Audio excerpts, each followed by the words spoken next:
ಕನ್ನಡ ಪರ ಹೋರಾಟಗಾರ ಪ್ರವೀಣ್ ಶೆಟ್ಟಿ ಅವರು ಕನ್ನಡಕ್ಕಾಗಿ ಹೋರಾಡಿದ್ರೆ ಅವರ ಮಗ ಪ್ರವೀರ್ ಶೆಟ್ಟಿ ಅವರು ಕನ್ನಡ ಸಿನಿಮಾದಲ್ಲಿ ಹೀರೋ ಆಗಕ್ಕೆ ನಿಂತಿದ್ದಾರೆ. ಸದ್ಯಕ್ಕೆ ತಂದೆ ಮಗ ಇಬ್ಬರೂ ಸಹ ಇವತ್ತು ಸಂದರ್ಶನಕ್ಕೆ ಸಿಕ್ಕಿರುವಂಥದ್ದು. ಈ ಅಮೋಘ ಕ್ಷಣ ಯಾವ ರೀತಿ ಎಕ್ಸ್ಪ್ಲೋರ್ ಮಾಡ್ತಾರೆ ಅನ್ನುವಂಥದ್ದು ಅವ್ರ ಮುಖಾಂತರ ತಿಳ್ಕೊಳ್ಳೋಣ. ನಿದ್ರಾದೇವಿ ನೆಕ್ಸ್ಟ್ ಡೋರ್ ಅನ್ನುವಂಥದ್ದು ಚಿತ್ರದ ಟೈಟಲ್. ಮೊದಲದಾಗಿ ತಂದೆಯವ್ರನ್ನೇ ಮಾತಾಡ್ಸೋಣ. ಯಾಕಂದರೆ ಸರ್, ನೀವು ಕನ್ನಡಕ್ಕಾಗಿ ಹೋರಾಡಿದ್ರಿ, ಮಗನ್ನ ಇಂಡಸ್ಟ್ರಿಗೋಸ್ಕರ ಹೋರಾಡಕ್ಕೆ ನಿಲ್ಲಿಸಿದ್ದೀರಾ, ಹೇಗೆ? ಇಲ್ಲ, ಅದು ನಾವು ನಿಲ್ಲಿಸಿರುವಂಥದ್ದಲ್ಲ. ಅವರವರ ಇಷ್ಟ, ಅವ್ರು ಯಾವಾಗ ಬದುಕಬೇಕನ್ನುವಂಥದ್ದು ಅವ್ರವ್ರ ತೀರ್ಮಾನ. ಅವ್ರ ಸಿನಿಮಾದ ಬಗ್ಗೆ ಕ್ರೇಜ್ ಜಾಸ್ತಿ ಇತ್ತು. ಅದಕ್ಕಾಗಿ ಟ್ರೈನಿಂಗ್ ಮಾಡಿ, ಅನುಪಮ್ ಕೇರಲ್ಲಿ ಟ್ರೈನಿಂಗ್ ಮಾಡಿ, ಅನೇಕ ಡ್ಯಾನ್ಸ್ ಕ್ಲಾಸ್ಗಳಿಗೆ ಹೋಗಿ ತಯಾರಿಯನ್ನು ಮಾಡಿಕೊಂಡು ಸಿನಿಮಾಗಳನ್ನು ಮಾಡ್ತಾಯಿದ್ದಾರೆ. ಇವತ್ತು ನಿದ್ರಾದೇವಿ ನೆಕ್ಸ್ಟ್ ಡೋರ್ ಅನ್ನುವಂಥ ಸಿನಿಮಾ ಒಂದು ಹಾಡು ಲಾಂಚ್ ಆಗಿದೆ. ನಿದ್ರಾದೇವಿ ನೆಕ್ಸ್ಟ್ ಡೋರ್ ಸಿನಿಮಾ ಮಾಡೋದ್ರ ಮುಖಾಂತರ ನಮ್ಮ ನಿದ್ದೆನೂ ತುಂಬ ಕೆಡಿಸಿದ್ದಾರೆ. ಅದರಿಂದ ಒಳ್ಳೆ ಸಿನಿಮಾ, ಒಳ್ಳೆ ಸ್ಟೋರಿ ಇದೆ, ತುಂಬ ಚೆನ್ನಾಗಿದೆ. ಸರ್, ಯೂಶ್ವಲಿ ತಂದೆ ತಾಯಿ ಯಾವ ಫೀಲ್ಡಲ್ಲಿ ಇರ್ತಾರೆ ಆ ಉದ್ಯೋಗದಲ್ಲೇ ಮಕ್ಕಳು ಬರ್ತಾರೆ. ಬಟ್ ಇದು ಯಾಕೆ ಡಿಫ್ರೆಂಟ್ ಯೂನಿಕ್ ಫೀಲ್ಡ್ನ ಚೂಸ್ ಮಾಡಿದ್ರು ನಿಮ್ಮ ಮಗ ಅಂತ? ಇಲ್ಲ, ನಾನೊಬ್ಬ ಉದ್ಯಮಿ. ನಾನು ಮೊದಲನೇದಾಗಿ ಹೋಟೆಲ್ ಉದ್ಯಮ, ರೈಲ್ವೆ ಕಾಂಟ್ರಾಕ್ಟ್ರು. ಕನ್ನಡದ ಮೇಲೆ ಅತಿಯಾದ ಪ್ರೀತಿಯಿಂದ ಕನ್ನಡದ ಚಳುವಳಿಯನ್ನು ಕೆಲವೊಂದು ಸಂದರ್ಭದಲ್ಲಿ ಕನ್ನಡಕ್ಕೆ ಅನ್ಯಾಯದವಾಗ ಮಾತ್ರ ಕನ್ನಡದ ಹೋರಾಟವನ್ನು ಮಾಡ್ತಾ ಬಂದೀವಿ. ಬದುಕಿನ ನಡುವೆ ಹೋರಾಟವನ್ನು ಮಾಡ್ಕೊಬಂದೀವಿ. ಚಿತ್ರರಂಗನೂ ಕನ್ನಡ ಚಿತ್ರರಂಗ ಉಳಿದ್ರೆ ಕನ್ನಡ ಉಳಿಯುವಂಥದ್ದು ಉಳಿತದೆ ಮತ್ತು ಕನ್ನಡ ಚಿತ್ರರಂಗನ ಉಳಿಸ್ಬೇಕಾಗತ್ತೆ. ಅನೇಕ ಜನ ಕನ್ನಡಿಗರು, ತಂತ್ರಜ್ಞರು, ಕ್ಯಾಮ್ರಾಮ್ಯಾನ್ಗಳು, ನಿರ್ದೇಶಕರು ಎಲ್ಲರೂ ಸಹ ಕನ್ನಡ ಚಿತ್ರರಂಗ ಉಳಿದ್ರೆ ಅವ್ರ ಹೊಟ್ಟೆಪಾಡು ಸಹ, ಬದುಕು ಸಹ, ಜೀವನ ಸಹ ಅದರಲ್ಲಿ ಅಡಗಿದೆ. ಅದಕ್ಕಾಗಿ ಅದು ಸಹ ಕನ್ನಡವನ್ನು ಉಳಿಸುವಂಥ ಕೆಲಸ.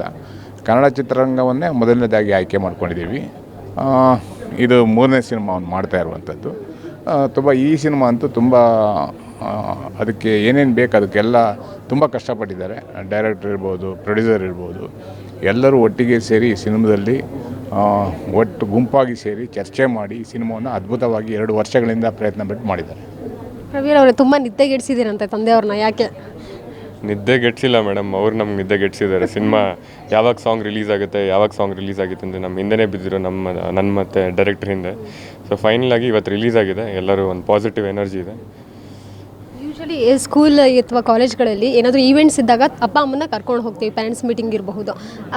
ಇಲ್ಲಿ ನೀವು ಡ್ಯಾನ್ಸ್ ಮಾಡ್ತಾಯಿದ್ರೆ ನಿಮ್ಮ ತಂದೆ ಅಲ್ಲಿ ನೋಡ್ತಾ ಇದ್ರು, ಹಿಂಗೆ ಮೇಲೆ ನೋಡ್ತಾ ಇದ್ರು, ಹೆಂಗೆ ಮಗ ಡ್ಯಾನ್ಸ್ ಮಾಡ್ತಾನೆ ಅನ್ನೋಂಥದ್ದು. ತಂದೆ ಪ್ರೀತಿ ಯಾವತ್ತಿಗೂ ತೋರಿಸ್ಕೊಳೋದಿಲ್ಲ. ಹೇಗೆ ನಿಮ್ಮ ತಂದೆ, ನಿಮ್ಮ ಪ್ರಕಾರ? ಅವರು ಎಲ್ಲರ ತಂದೆ ಅಂತೆ ಅವರು ಪ್ರೀತಿ ತೋರಿಸ್ಕೊಳ್ಳಲ್ಲ. ಹಿಂದೆ ಅವರು ಅಲ್ಲಿ ನೋಡಿದ ಥರ ಅವರು ನಾನು ಪರ್ಫಾರ್ಮ್ ಮಾಡಬೇಕಾದ್ರೆ ಅಲ್ಲಿ ನೋಡ್ತಾ ಇರ್ತಾರೆ, ಖುಷಿ ಪಡ್ತಾರೆ. ಏನೇ ವಿಡಿಯೋ ಬರಲಿ, ಇಲ್ಲ ಏನೇ ಯೂಟ್ಯೂಬಲ್ಲಿ ಏನೇ ಇಂಟರ್ವ್ಯೂಸ್ ಬರಲಿ, ಇಲ್ಲ ಏನೇ ಒಂದು ಕಂಟೆಂಟ್ ರಿಲೀಸ್ ಆದರೂ ಅವ್ರು ತುಂಬ ಖುಷಿ ಪಡ್ತಾರೆ. ಅಮ್ಮನೂ ತುಂಬ ಖುಷಿ ಪಡ್ತಾರೆ. ಓಕೆ, ಈಗ ನೀವು ಹೀರೋ ಆಗ್ತೀನಿ ಅಂತ ಹೇಳಿದ ತಕ್ಷಣ ತಂದೆ ರಿಯಾಕ್ಷನ್ ಹೇಗಿತ್ತು? ಏನು ಮಾತಾಡಿದ್ರು? ಹೀರೋ ಆಗಿದ ತಕ್ಷಣ ಎಲ್ಲ ತಂದೆ ಅಂತಾರೆ. ನಮ್ಮ ತಂದೆನೂ ಹೇಳಿದ್ರು, ಇಲ್ಲ ಆಗಲ್ಲ, ತರಬೇತಿ ಪಡ್ಕೊಂಡು ನೀನು ಮಾಡು ಅಂತ ಹೇಳಿದರು. ಅದೇ ಥರ ನಾನು ಬಾಂಬೆಗೆ ಹೋಗಿಬಿಟ್ಟು ನಾನು ಅನುಪಮ್ ಕೇರ್ ಇನ್ಸ್ಟಿಟ್ಯೂಟಲ್ಲಿ ಡಿಪ್ಲೊಮಾ ತೊಗೊಂಡು ಅದಾದ ನಂತರ ಹಲವಾರು ಡ್ಯಾನ್ಸ್ ಕ್ಲಾಸ್ ಆಗಿರಲಿ, ಇಲ್ಲ ಆ್ಯಕ್ಟಿಂಗ್ ರಿಹರ್ಸಲ್ಸ್ ಆಗಿರಲಿ ಮಾಡಿಕೊಂಡು ಈ ಸಿನಿಮಾಗೆ ಹೆಜ್ಜೆ ಇಟ್ಟಿದ್ದೀನಿ ಮೇಡಮ್. ಜೊತೆಗೆ ತಂದೆ ಮಗ ಆ ಬಾಂಡಿಂಗ್ ಬೇರೆ ರೀತಿ ಇರುತ್ತೆ, ಜಗಳ ಮಾತುಕತೆ ಬಿಡೋದು ಈ ರೀತಿ ಆಗಿರುತ್ತೆ. ಯಾವತ್ತಾದರೂ ನಿಮ್ಮ ನಡುವೆ ಆ ರೀತಿ ಆಗಿದೆಯಾ? ದಿನ ನಡೀತಾ ಇರುತ್ತೆ ಮೇಡಮ್. ಅವ್ರು ಏನಾದರೂ ಒಂದು ಹೇಳ್ತಾ ಇರ್ತಾರೆ, ನಾವು ಏನಾದರೂ ಅವ್ರಿಗೆ ಹೇಳ್ತಾ ಇರ್ತೀವಿ. ನಮ್ಮ ಟೆಕ್ನಾಲಜಿ, ಇವಾಗ ನಮ್ಮ ಟೆಕ್ನಿಷಿಯನ್ಸ್ ಹೇಗಿರಬೇಕು, ಇವಾಗ ಸಿನಿಮಾ ಅಂದರೆ ಹೇಗೆ, ವರ್ಲ್ಡ್ ಸಿನಿಮಾ ನೋಡಿ ಅಂತೆಲ್ಲ ಹೇಳ್ತಾ ಇರ್ತೀವಿ. ಅವ್ರ ಎಕ್ಸ್ಪೀರಿಯನ್ಸ್ ನಮ್ಮ ಹತ್ರ ಹೇಳ್ತಾ ಇರ್ತಾರೆ. ಅದು ಯಾವಾಗಲೂ ಒಂದು ಕ್ಲಾಶ್ ಇದ್ದೇ ಇರುತ್ತೆ ಮೇಡಮ್. ಸರ್, ಮಗ ಹೀರೋ ಆಗಿ ಇಂಡಸ್ಟ್ರಿನಲ್ಲಿ ನಿಂತ್ಕೋಬೋದು ಅಂತ ನಿಮಗೆ ಯಾವ ಒಂದು ಗಟ್ಟಿ ಮನಸ್ಸು ಯಾವಾಗ ಬಂತು? ಖಂಡಿತವಾಗಲೂ ನಾವು ಏನು ಶ್ರಮ ಪಡ್ತೀವಿ ಅದ್ರ ಬಗ್ಗೆ ಸಂಪೂರ್ಣವಾಗಿ ತಪಸ್ಸು ಮಾಡಿದರೆ ವರ ಕೊಡಲೇಬೇಕು ಭಗವಂತ. ನಾವು ಕನ್ನಡದ ಹೋರಾಟ ಬಂದವಾಗ ಪೊಲೀಸರ ಹತ್ರ ಲಾಠಿ ತಿಂದೀವಿ, ಜೈಲಿಗೆ ಹೋಗಿದ್ದೀವಿ. ನಾವು ಜನ ನಮ್ಮನ್ನು ಗುರ್ಸ್ಬೇಕಂತಲ್ಲ, ಕನ್ನಡವನ್ನು ಉಳಿಸ್ಬೇಕಂತ ಮಾಡಿದ್ದೀವಿ. ಆದರೂ ಇವತ್ತು ಕನ್ನಡದ ಸಮಸ್ಯೆ ಬಂದವಾಗ ನಮ್ಮ ಜೊತೆಗೆ ಅನೇಕ ಜನ ಚರ್ಚೆ ಮಾಡ್ತಾರೆ. ಅಂದರೆ ನಾವು ಆ ಹೋರಾಟದಲ್ಲಿ ಎಷ್ಟು ಶ್ರದ್ಧೆ, ಪ್ರೀತಿ ಮತ್ತು ಗೌರವದಿಂದ ಅದನ್ನ ಮಾಡಿದ್ದೀವಿ. ಯಾವುದೇ ಕೆಲಸ ಆದರೂ ಹಾಗೇನೆ. ಅವನು ಅದರಲ್ಲಿ ಸಿನಿಮಾದಲ್ಲಂತೂ ಅವನ ಫಿಟ್ನೆಸ್ ಇರ್ಬೋದು, ಅವನ ತರಬೇತಿ ಇರ್ಬೋದು, ಆಮೇಲೆ ಟೈಮ್ ಸೆನ್ಸ್ ಇರ್ಬೋದು, ಅದ್ರ ಬಗ್ಗೆ ಇಡೀ ದಿನ ಬೇರೆ ಎಲ್ಲ ಕೆಲಸ ಬಿಟ್ಟು ಅದೇ ಮಾಡ್ತಾನೆ.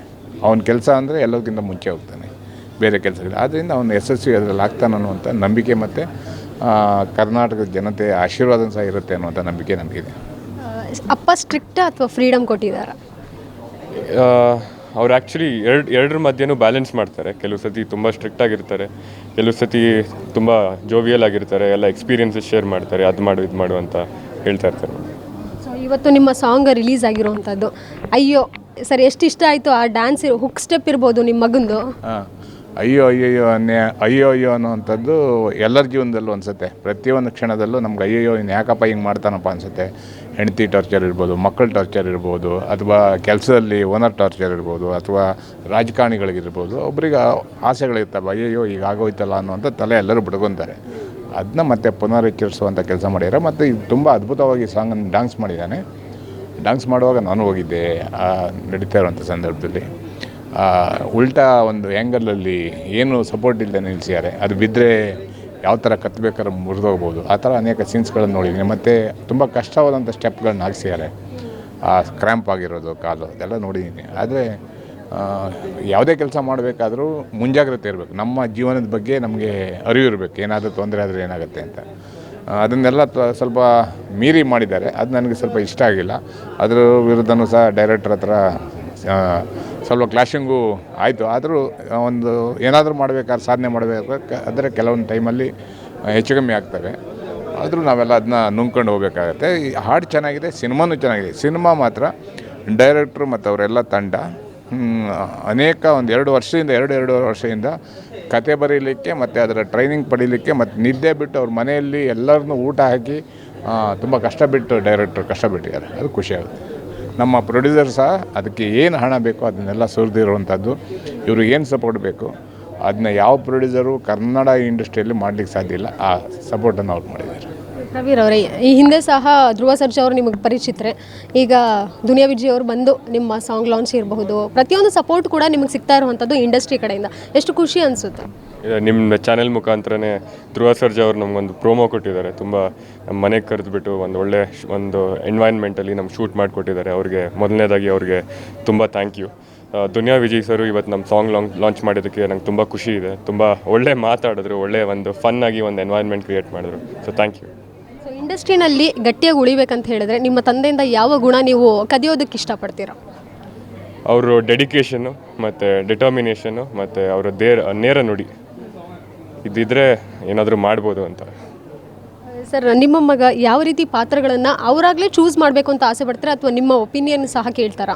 ಇಲ್ಲ, ನಾವು ನಟನೆ ಮಾಡ್ತೀವಿ ಅಂದರೆ ಯಾವ ಪಾತ್ರ ಕೊಟ್ಟರು ಮಾಡಲಿಕ್ಕೆ ನಾವು ಸಿದ್ಧವಾಗಿರಬೇಕಾಗತ್ತೆ. ಅದು ಯಾವ ಪಾತ್ರ ಕೊಟ್ಟರು ಮಾಡುವಂಥ ಶಕ್ತಿ ಅವನಿಗಿದೆ. ನಾನು ನೋಡಿದ್ದೀನಿ. ಈ ಸಿನಿಮಾದಲ್ಲಿ ಅವನ ವಿಶಿಷ್ಟವಾದಂಥ ಒಂದೊಂದು ಸಂದರ್ಭದಲ್ಲಿ ಒಂದೊಂದು ಆ್ಯಕ್ಟ್ ಇದೆ. ಅದನ್ನು ನೋಡಿ ಆದಮೇಲೆ ಜನ ಹೇಳ್ತಾರೆ ಅಷ್ಟೊಂದು ಅದನ್ನ ತಪಸ್ಸನ್ನು ಮಾಡಿದ್ದಾನೆ ಅಂತ ತಪ್ಪಾಗಲ್ಲ. ಸಂಪೂರ್ಣವಾಗಿ ಪರಿಣಿತಿಯನ್ನು ಹೊಂದಿ ಆ ಆ್ಯಕ್ಟಿಂಗನ್ನು ಮಾಡಿದ್ದಾನೆ. ತುಂಬ ಖುಷಿಯಾಗುತ್ತೆ ನೋಡಿದವರು. ಪ್ರವೀಣ್ ಶೆಟ್ಟಿ ಮಗ ಅನ್ನೋದಕ್ಕಿಂತ ಪ್ರವೀಣ್ ಶೆಟ್ಟಿ ಅಪ್ಪ ಅನ್ನುವಂಥ ಸ್ಥಿತಿಗೆ ಬರುತ್ತೆ ಅನ್ನುವಂಥದ್ದು ನನಗೆ ನಂಬಿಕೆ ಇದೆ. ಈ ಒಂದು ಬಾಂಡಿಂಗ್ ಅನ್ನುವಂಥದ್ದು ಸ್ಕ್ರೀನ್ ಮೇಲೆ ಬಿಟ್ಟು ಆಫ್ ದ ಸ್ಕ್ರೀನ್ ಏನಾದರೂ ಮಾತಾಡೋದಾದರೆ, ತಂದೆ ಮಗ ನಡುವೆ ಗಲಾಟೆ ಆಗಲೇ ಹೇಳ್ದಂಗೆ ಸಣ್ಣ ಪುಟ್ಟ ಇದ್ದೇ ಇರುತ್ತೆ, ಮತ್ತೆ ಸರಿ ಹೋಗ್ತಾರೆ. ಯಾವತ್ತಾದರೂ ಬೈದಿದ್ದೀರಾ ನೀವು ಈ ವಿಚಾರಕ್ಕಂತ? ನಾನು ಯಾವತ್ತೂ ಮಕ್ಕಳಿಗೆ ಹೊಡೆದಿರುವಂಥದ್ದು ಬೈದಿರುವಂಥದ್ದಿಲ್ಲ. ಕೆಲವು ಸಂದರ್ಭದಲ್ಲಿ ಸ್ವಲ್ಪ ಹೇಳ್ತೀವಿ. ಅದು ತಿದ್ಕೋಬೇಕಾಗಿರೋದು ಅವ್ರವ್ರ ಕರ್ತವ್ಯ. ಏನು ಮಾಡೋಕ್ಕಾಗಲ್ಲ. ಇವತ್ತಿನ ಸಂದರ್ಭದಲ್ಲಿ ನಾವೇ ಅವ್ರು ಹೇಳಿದರೆ ಸುಮ್ಮನೆ ಇರಬೇಕಾಗುತ್ತೆ. ಆ ಪರಿಸ್ಥಿತಿ ಇವತ್ತಿನ ತಂದೆ ತಾಯಿ ಮತ್ತು ಮಕ್ಕಳ ನಡುವಿನ ಸಂಬಂಧ. ಮಕ್ಕಳಿಗೆ ನಾವು ಡ್ರೈವರ್ ಥರ ಆಗಿ ಹೋದರೆ ಪರವಾಗಿಲ್ಲ, ಬ್ಯಾಲೆನ್ಸಿಂಗ್ ಆಗಿ. ಇಲ್ಲಾಂದರೆ ತುಂಬ ಕಷ್ಟ ಆಗುತ್ತೆ. ಕುಟುಂಬದಲ್ಲಿ ಒಂದೇ ಮಗನ ಅಪ್ಪನ ಹತ್ರ ಮಾತು ಬಿಡಬೇಕಾಗತ್ತೆ, ಇಲ್ಲ ಅಪ್ಪ ಮಗನ ಹತ್ರ ಮಾತು ಬಿಡಬೇಕಾಗತ್ತೆ. ಅದಕ್ಕಿಂತ ಮುಂಚೆ ನಾವೇ ಹುಷಾರಾಗಿದ್ದರೆ ಒಳ್ಳೆಯದಲ್ಲ ಅನ್ನುವಂಥದ್ದು ನನ್ನ ಭಾವನೆ. ತಂದೆ ತಾಯಿ ಆದವರು ಒಳ್ಳೆಯದನ್ನು ಹೇಳಿ ಅದಕ್ಕೆ ಅನುಸರಿಸಿಲ್ಲ ಅಂದರೆ ಅವ್ರ ದಾರಿಯಲ್ಲಿ ನಾವು ಹೋಗಿ ಅವ್ರನ್ನ ನಮ್ಮ ಜೊತೆಗೆ ಎಳ್ಕೊಂಡು ಬರುವಂಥ ಕೆಲಸ ಮಾಡಬೇಕಾಗತ್ತೆ. ಸರ್, ಒಂದು ಕಿವಿ ಮಾತು ನಿಮ್ಮ ಮಗನಿಗೆ ಈ ಮೂಲಕ ಹೇಳೋದಾದರೆ, ಇಂಡಸ್ಟ್ರಿಯಲ್ಲಿ ನೆಲೆ ಉಳಬೇಕು ಅನ್ನೋದಾದರೆ? ನಾವು ಕನ್ನಡವನ್ನು ಪ್ರೀತಿ ಮಾಡೋದ್ರ ಮುಖಾಂತರ, ಕನ್ನಡಿಗನ ಪ್ರೀತಿ ಮಾಡೋದ್ರ ಮುಖಾಂತರ, ಜನಸೇವೆಯನ್ನು ಮಾಡೋದ್ರ ಮುಖಾಂತರ ಜನರಿಗೆ ಆಗಬೇಕಾಗುತ್ತೆ. ಎಷ್ಟೇ ದೊಡ್ಡವರಾದರೂ ಸಹ ನಾವು ಎಲ್ಲಿ ಕಷ್ಟ ಇದೆ, ಎಲ್ಲಿ ನೋವಿದೆ, ಅಲ್ಲಿ ನಮ್ಮ ಕೈಲಾದಷ್ಟು ಸ್ಪಂದನೆ ಮಾಡೋದ್ರ ಮುಖಾಂತರ, ಅವರಿಗೆ ಧೈರ್ಯವನ್ನು ತುಂಬೋದ್ರ ಮುಖಾಂತರ, ಅವರ ಕಷ್ಟ ಟೈಮಲ್ಲಿ ಅವ್ರಿಗೆ ನಿಲ್ಲೋದ್ರ ಮುಖಾಂತರ ನಮ್ಮ ಜೊತೆಗೆ ನಾವು ಒಂದು ತಂಡವನ್ನು ಕಟ್ಕೋಬೋದು. ಇಲ್ಲ ಅಂದರೆ ನಮ್ಮ ಜೊತೆಯಲ್ಲಿ ನಮ್ಮ ಹತ್ರ ದುಡ್ಡಿದೆ, ನಾನು ದೊಡ್ಡ ಸ್ಟಾರು, ನನ್ನ ಹತ್ರ ಹಣ ಇದೆ, ಅಹಂಕಾರ ಇದೆ ಅಂದರೆ ಯಾರೂ ನಮ್ಮ ಜೊತೆಗೆ ಬರೋಲ್ಲ. ಪ್ರವೀರ್ ಅವರೇ, ಎಲ್ಲರ ಜೊತೆ ರೀಲ್ಸ್ ಮಾಡ್ತಿದ್ರಿ, ತಂದೆ ಅವ್ರ ಜೊತೆ ಟ್ರೈ ಮಾಡಲಿಲ್ವಾ?